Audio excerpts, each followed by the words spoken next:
Mayor of London Sadiq Khan takes your calls.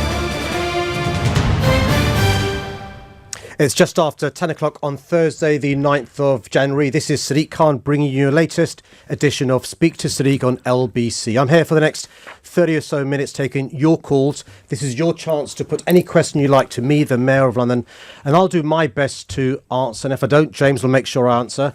So the numbers for you to get in touch. I might insist that you do. I can't make you answer, as will be demonstrated when I ask you which leadership candidate you're going to endorse for your own political party. Fellow listeners, he's interrupted me already. The numbers to get in touch, if this man will let me get a word in edgeways, are 0345 6060 973, or you can text on 84850. Don't forget, you can also watch Speak to Sadiq live on our LBC Facebook page. Good morning, James. Happy New Year. Good morning, Mr. Mayor. How nice to see you. Who are you going to endorse as leadership for the leadership of your own political party out of the currently declared candidates? Well, what I'll do is I'll wait to see the pitch that the candidates but you just told the listeners that I would make you answer questions.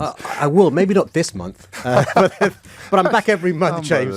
It's a 3-month contest, so let's watch this space. Let's wait and see who says what. But the good news, James, is we've got a caller, a real person, a nice person, I hope, from Bethnal Green. It's John, I think. Good morning, John. Happy New Year. Good morning, Sadiq. How are you? Not bad, actually, John. How's it going? Yeah, good. Not too bad. Listen, I'm absolutely fuming about the Meghan and Harry thing. Listen, if they want to go off and do their own thing, it's absolutely fine. But they need to lose all entitlements, and they need to lose all police protection. They need to lose the HRH and go off and do their own thing. You're not going to continue to pay for the policing of this, are you, Sadiq? And just quickly, why are you letting Uber continue to operate when they've been had their licence removed? John, thanks for your question, both those questions. Firstly, on Prince Harry and Meghan, we've only discovered last night of their plans in the future to, do less of the work that they currently do you have any information, or do you just read about it in the news like the rest of us do? The first I discovered was when I read it, when I saw it on TV and Instagram. But is there some substance in John's question about whether or not you have any say over close protection squads and the like? So, John, just to explain, what the Met Police Service done when it comes to close protection is they do a risk assessment, and it's an operational decision taken by the Met Police Service in relation to who they think should have personal protection, and for reasons you'll appreciate, it's not for politicians or others to interfere with that decision. You raise a really interesting question though about the taxpayers' subsidy of people in the limelight, whether it's the royal family or others, and you'll have seen from the statement that Meghan and Harry gave that their intention is to receive less money from the taxpayer. I've got to say, John, I understand your concerns. If I'm honest, I'm a bit disappointed and sad because actually I've seen over the last couple of years since Meghan got engaged with Harry, how particularly people of colour, but also others have been really proud of our royal family, really proud of Harry and Meghan. I've seen myself the brilliant work Harry does in relation to mental health, in relation to the Invictus Games, in relation to the charity work he does, and I'm quite sad that they're going to step back from some of the things they're doing. And in due course, I'm sure that your answers will be addressed in relation to taxpayer subsidy. The second big point you raised is in relation to Uber. So, John, I'm the chair of Transport for London, and Transport for London has independent staff who look at every licence that comes in.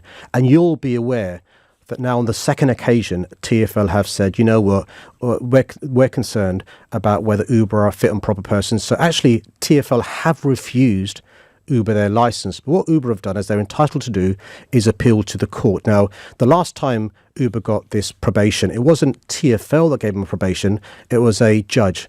And so similarly, John, we've got to see what happens in the courts. And again, just to get the facts right, it wasn't me that gave them their license last time, it was the courts. And similarly this time, it's the courts they're appealing to. John, just briefly, and I'm going to ask you a question that's a little bit facetious, but I hope you can see the kernel not of... you, I know, mate. New Year's resolution. John, I'm really glad you said that, not me, by the way, John. Thank you for saying that. But I think it's pertinent. Do you honestly think that Prince Harry and his family ceased to be a target for terrorism, not least given his service in Afghanistan. They cease to be very lucrative. Hang on. Let me finish, pal. Yeah, go on. They cease to be very potentially lucrative targets of kidnapping. They cease to be targets for every unhinged attention seeker on the planet. You think that by stepping back from public life, they cease to be a security risk by dint of his birth? No, I don't. Well, then who's going to protect them then? But the thing is, this is the conversation they need to have. Surely they don't think that it's okay to... Listen, we know that the Duke and Duchess of Sussex have registered themselves as a company at Companies House. But you're ducking the question. It's really simple. As I understand it, the decision on who gets protection is taken by the protectors, not the protected. You can eschew it, you can reject it, you can say I don't need it, but the risk assessment is done by the forces of law and order. James, you wouldn't go home and say to LBC, I still want to get my X-Bucks, whatever it is, but I'm only going to come in. I'm only going to come in from 10 to 10:15, but I still want to get all the perks of LBC. Well, of course I would if I could, but that's got nothing to do with what they're suggesting. Anyway, no, we're going to get onto this later in the programme, and John is shamelessly ducking my questioning. There's another caller. Yeah, let's John, crack on. Thanks for your question, John. The next caller is from South London. It's from Wimbledon. It's Malcolm. Good morning, Malcolm. Happy New Year. Morning, Sadiq. Happy New Year. Good to speak to you, I've got one question for you. It's the same person, isn't it? That's how you sound exactly like the last caller. This is uncanny, Malcolm. It's regarding the ULEZ zone. Yeah. If you were serious about reducing pollution, you would stop all cars that are not Euro 6 compliant entering. You wouldn't allow someone to pay to pollute. Okay, so firstly, I've got to abide by the law, and I simply can't stop vehicles coming into London. Firstly, I don't control all the roads. I control something like 5% of the roads in London. 95% are controlled by local authorities. What I can control is TfL roads. So what we're doing with the world's first ultra-low emission zone, and by the way, if it's so easy, other cities would have done it by now, is I'm saying that actually if your car is more polluting, you want to come into central London, you've got to pay an additional charge. And actually, what I'd say to you, Malcolm, is in the first few months we've seen a reduction by a third of nitrogen dioxide. So this is a policy that works, and King's College have done an independent survey, and they've said, looking at the policies of the previous mayor, it would have taken us 193 years to bring the air within lawful limits. With my policies, it will take 6 years. What I will do if I win the election in May is next year in 2021, roll the ULEZ out to the North Circular and to the South Circular. And that will mean most of London is covered. But also, if you think about it, Malcolm, if you're somebody who even lives outside the area, it doesn't make sense to have a polluting car because at some stage you'll have to come into the area. So our assessment is that these bold policies will lead to the air being much more clean in London. But let me tell you the bad news. The bad news is even with our bold policies, transport's only responsible for half the bad air in our city. The other half comes from the River Thames, comes from new build, comes from current housing. And that's why I'm lobbying the government for more powers and resources to deal with the other half as well. Yeah, but Sadiq, you still haven't answered the question. Why are you allowing people to pay to pollute? The roads you control, you can decide the Euro 6 vehicles only. Because I can't ban cars from coming into London. Many of the roads aren't my roads, but also many of the vehicles that are coming in now are leading to... Just to explain a bit more about that. The way to think about it to your listeners is think in broad terms the main roads. Think about the roads, those roads with the red routes. Those roads that are the arteries of our city. Those are the roads that we control, TfL. And that's one of the reasons, by the way, Malcolm, when it comes to cycle lanes and other policies, we've got to work in consultation with council. So you'll see, Malcolm, other cities around the world talking about banning cars in 10 years' time or 15 years' time or banning diesel in the future. Rather than me doing stuff, making promises in 2-3 terms' time when I may not be the mayor, I'd rather make changes now. And that's what we're doing with the world's first ultra-low emission zone. And by the way, that's not the only policy we're doing. We're cleaning up our buses, cleaning up our taxis, encouraging more walking and cycling, and that's leading to some of the changes and improvements we're seeing across our city. I've just been...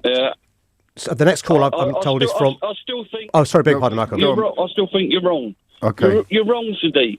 You control the red routes in the ULEZ zone. Correct. That's what you control those, correct? Correct. So you can say that there can be no vehicles unless they're Euro 6 compliant in that zone on those roads. You control those. But do you accept that as a consequence of the world's first ultra-low emission zone, our bold policies, that the numbers of non-compliant vehicles, in other words, Euro 4 vehicles, has gone down hugely over the last few years since I announced my policies, and over the next period, we hope they'll go down to zero. And the idea is a combination of carrot and stick, and we're seeing behavioural change from Londoners. By the way, by the same token, Malcolm, I get not unreasonably low-income families, small businesses who've got vans that are Euro 4 complaining that I'm moving too fast. So on the one hand, people are complaining I'm going too fast. On the other hand, people like you are asking me to do things outside of my powers and ban vehicles I've not got the power to do. No, it's not. You just told us that you control those red routes. Correct. So if you control those red routes, you have the power. Right. Why otherwise anybody that wants to, if they want to pay £25, they can pollute as much as they want. Well, it's not cheap. It's because they can afford to. Well, but the evidence is the opposite of that, Malcolm. The evidence is people aren't choosing to pay £25 every day because they got polluting vehicles. The evidence is people are either moving to public transport, walking or cycling, or they're moving to a Euro 6 vehicle. The evidence is there are fewer non-compliant vehicles, what's called Euro 4, coming into central London. And the evidence is there are the quality of air has improved hugely over the last few months since the ULEZ was brought in. I'm sorry you don't think we're going far enough. No other city in the world, global city, has gone as far as we've got. And if I win the election in May, I'll go even further. Let's crack on. The next call is from North London. It's from Islington, and it's Joseph. Good morning, Joseph. Morning. Hi, Joseph. What's your question? So the context is I was a special constable of the Metropolitan Police for 2 years. Working as a police officer, coming out of training, it took me a matter of weeks before I realised that drug policy, especially around things like cannabis, was causing more harm than good, was contributing to knife crime, was contributing to homelessness and causing lots of problems. So my question to Sadiq is, why has it taken you your entire political career up until this point to finally start making sounds that you realise that the current prohibition of drugs such as cannabis causes more harm than it does good? Well, before I answer your question, Joseph, can I thank you for being a special constable for the 2 years. I really am grateful to you and to other people who give up their time to try and keep our city safe. In relation to your question, look, I'm quite old-fashioned, Joseph, and I speak as a former lawyer. I look at the evidence. And I think the evidence is now there that there's a discussion to be had about whether it's right that all this effort is spent in relation to policing cannabis and the criminalisation of cannabis. You look at not just Canada, but other parts of the world, and so it's quite easy to, as a politician, to follow public opinion or to be flippant. I believe in reaching a conclusion based upon evidence and my values, and that leads me to the conclusion that it's time now to have a discussion about whether or not our current policies are right. I'm not talking by the way, about Class A or Class B. I'm talking about the issue of cannabis. You're right, there is a link between some of the violence on our streets and drugs. Actually, a lot of that's to do with organised crime and Class A, Class B, but you're right, some of it, whether it's rough sleeping, in my experience, the organised crime is generally the cash crop of organised criminals in London. You're correct in saying that the harder drugs are sold by those criminal groups, and they do make a lot of money from them, but the cash crop, the crop that gets the young teenagers. Yeah, no, you're right. I agree. Lifestyle no, is you're cannabis. Right. Yeah, no, and I accept that, Joseph. I understand your distinction you're making, and it's perfectly acceptable between drugs such as cannabis and harder drugs such as heroin and the like. But earlier you just told me that you accept the evidence. There is evidence there to suggest that criminalisation of drugs, full stop, causes more harm than good. The majority of the homeless people on our streets... I'm not sure that's right, by the way. The majority of people on our streets that you say that you stick up for, those homeless, those vulnerable, those people who have been abused, traumatised, and have turned to drugs to ease their pain, you're turning around and saying, the best thing to do is the status quo, to continue criminalising them and to continue locking them up and to continue putting them through a system that further destroys their lives. But if your thesis is right, how do you explain the fact that also a large number of rough sleepers are alcohol dependent? Alcohol is lawful. Because alcohol, believe it or not, is a drug. And it goes to show just how ridiculous our laws are and our policies are, that we will treat alcohol as a health issue, but then you're willing to say, for example, that a drug such as heroin should be a criminal issue. With respect, I think you're contradicting yourself. You're saying, your thesis is, the reason why rough sleeping is high, crime is high, is because drugs are criminalised. The point I say back to you in response to your thesis is, but alcohol isn't criminalised, and a lot of those people we're talking about are also alcohol dependent. The point I'm trying to say to you is, it is a complex issue. I think there is an argument in relation to looking at the evidence, whether we should decriminalise the issue of cannabis, and that's why we should have an evidence-based discussion before we reach a conclusion, and that's what I'm calling for. What I'm not calling for, as you've suggested should happen, is decriminalising all drugs. I'm not in favour of that. But so cannabis, would you distinguish cannabis from other ones? I don't take this as a provocation, but what are you frightened of? Why, as a mayor of London, could you not come out full-throatedly or with your whole chest, as the kids say, and point to some of the examples you've just cited in North America and Canada and other European cities and say, look, obviously the gateway, the way into criminality for a 13-year-old for some people in London is very, very often being asked to do smaller deals on behalf of bigger dealers who are doing bigger deals on behalf of bigger dealers who are doing bigger deals on behalf of bigger dealers, and so it goes on. So why not just make it a massive and incontrovertible point of policy? Because one of the things I want to do is persuade Parliament, who passed legislation, to subscribe to my point of view, and the best way I can do that is to do this detailed work, get the evidence there, and then try and persuade the government to move this way. Because whether or not I think it's a good thing or a bad thing won't change legislation in Parliament. But it'll change the conversation. No, but there's evidence in the past. For campaigners being able to say the Mayor of London agrees with us would be hugely powerful. And that's why I'm saying the best way to support the campaign is to have an evidence-based research which will persuade the government. And there's evidence in the last 3 years, even though we've got a Conservative government, we've managed to persuade the government to move on a number of issues by evidence, whether it's policies around housing or policies around policing. And similarly, when it comes to the issue of cannabis, I think we can persuade the government in the future if we've got the evidence. And that's what I'm seeking to do. I don't agree, by the way, Joseph, that we should decriminalise all drugs. No, I understand that. That's why I'm asking you specifically about cannabis, because it struck me some time ago that the only people who really benefit from the continued criminalisation are, oddly, right-wing politicians who insist upon it and criminals who profit from it. Yeah, and the other big game changer in the last couple of years, Joseph, is also you've seen the coverage given to medicinal use of cannabis, but also the other concern that many people have now is some of the cannabis, because it's illegal and criminalised, the quality leads to real health risks. I don't want to talk about the different versions of skunk and the rest of it, but there is an argument now, Joseph, and I think the more evidence we can have to support the argument, the better chance we can have to persuade government to move on this issue. This government can do whatever it wants. That, of course, is the point of a majority of the size of 80. So we could be contemplating the notion of decriminalisation being brought in by a Conservative government. Oh, listen, whether it's done by a Tory government or a Labour government. Just in terms of what we might have predicted or expected 10 years ago, the idea of a Conservative government doing it would be quite... Well, to be fair, if we were speaking even 15 years ago, the idea that a Conservative government would legalise same-sex marriage, we'd have thought, when we were growing up, it would be unbelievable. And so it just shows the change that can be brought about. And all I say, Joseph, is, change can happen.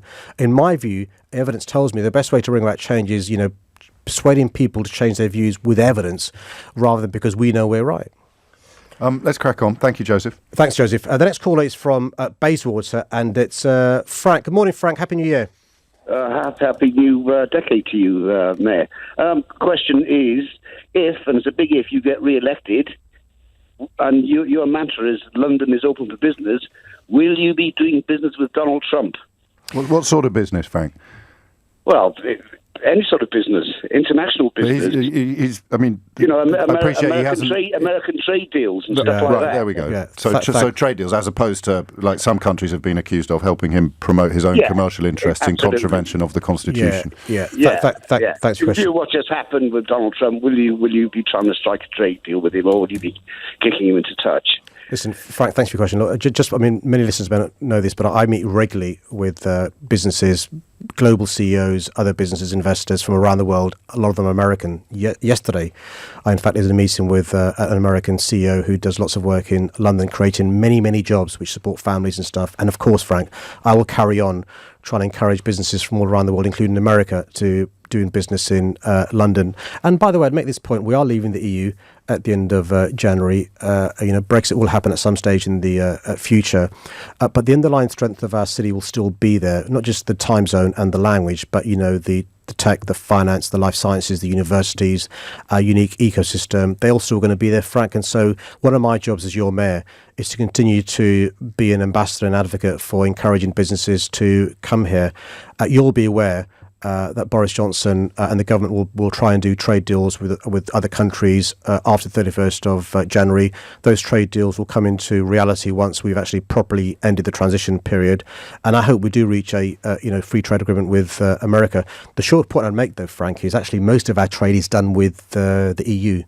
And just human nature and common sense tells me that actually it's easy to do trade with your neighbours than it is with those who are across a pond, an ocean. So, yes, of course, it's really important to reach a good trade deal with America, but also it's really important to reach a good trade deal with the EU. And the final point, Frank, is actually, if you're an America country, roughly speaking, 300 million, 400 million people, when it comes to trade, you look at customers and business, the EU's population is about 500 million. Our population is about 65, 70 million. I query whether we can do a better trade deal with America than the EU's managed to do. But let's wait and see. Maybe Boris Johnson can do a better trade deal with America than the EU have. But of course, Frank, we love Americans, we love America, and we should not tar the entire American population, American businesses, with the same brush that we tar and we think about Donald Trump with. Speaking of Donald Trump, obviously the situation in Iran appears to have calmed down a little bit, with talk of de-escalation being front and centre. What did you think about the assassination of Qasem Soleimani? Well, of course, it's cause for concern to me the fact that we could have escalated potential tension with Iran. Look, I like many of your listeners, James, I accept that General Qasem Soleimani wasn't a good person. Many of your listeners have rung in over the last few days and talked about their experience of this man. Many people won't shed a tear that he's Did he have the blood killed. Of British soldiers on his hands? My understanding is he did. My understanding, listened to our Prime Minister, and I've got no reason to believe our Prime Minister would not be straight up with this. Prime Minister Johnson yesterday was quite clear that this man had British blood on his hands, and the blood of our allies on his hands, but also the blood of innocent people in Iran and around the Middle East on his hands. My concern is less actually with the assassination of General Soleimani. Well, that does beg questions. My concern more is there a plan? What is a plan in relation to what happens after you've taken out Soleimani and others? What is a plan to deal with Iran's nuclear weapons? What is a plan in relation to de-escalation? What are the plans in relation to diplomacy? And, when a leader of a country, particularly a leader of the free world, the only superpower we've got, does policy by Twitter, that causes me concern. And I was concerned, I've been concerned over the last few days about the consequences of this action taken by Donald Trump. Actually, don't fall off your chair. I was quite impressed by Trump's response yesterday. I think he's far better when he uses a teleprompter than when he uses his Twitter account. And it appears that tensions are de-escalation. But I'd say this, don't forget, Soleimani appears to be responsible for a number of cells across the Middle East. And so, yes, although the government of Iran may be de-escalating, question what's going to happen to these various cells across the Middle East.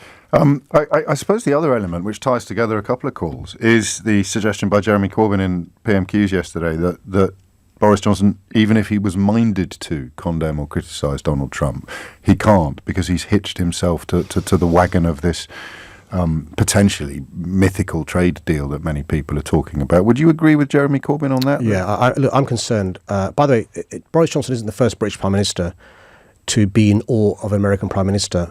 We've got evidence in the past, Prime Ministers of both parties who, in their efforts to suck up to, almost appear to be sycophants to the American leadership and will do whatever they say. And we aren't, a state of the United States. We are an independent country who should be proud of our history. Yes, we've got a special relationship with the USA, and that means at times of adversity we stand shoulder to shoulder with them, but we've got to have a better backbone and not be scared to say boo to a goose. And one of the things about this is my point about the red carpet for Donald Trump. One of the purposes and the points of a special relationship is candor. And I think if Boris Johnson's got concerns about Donald Trump's foreign policy, about his plans post assassinating General Soleimani, they should be shared and they should be discussed. And Boris Johnson is our leader, and whether we like it or not, he's our Prime Minister, and he's our leader. He should be sharing with us the discussions he has with Donald Trump, subject to obviously sensitivities around national security matters. And I want our Prime Minister to be expressing some anxiety and concern that we have about what appears to be lack of plan that Donald Trump's got, and I think Jeremy Corbyn is right. Yes, so Jeremy Corbyn is right. It's right to ask those questions, absolutely, and that's one of the jobs. Not right to ask the questions. He made a point. He made a statement that you cannot criticise Boris Johnson because you have hitched yourself to Donald Trump. Yeah. Yes, to Donald Trump in the context of a trade deal. So is that correct? That appears to be the impression. Right. Absolutely. I mean, and the same. By the way, the same applies to Theresa May. And my concern about America, our need for America, particularly post-Brexit, and it's a question referred to by the caller from Bayswater as well, Frank, is we're so desperate to do a trade deal with somebody other than the EU, we'll almost agree to anything. And it's a big concern, of course it is. The drone attack that was employed to take out Soleimani is something that one of your rivals for the London Mayor, Rory Stewart, has alluded to from a rather different perspective. He has expressed profound concerns about the possibility of drone attacks on London, i.e. the terrorists would adopt similar tactics to those employed against them.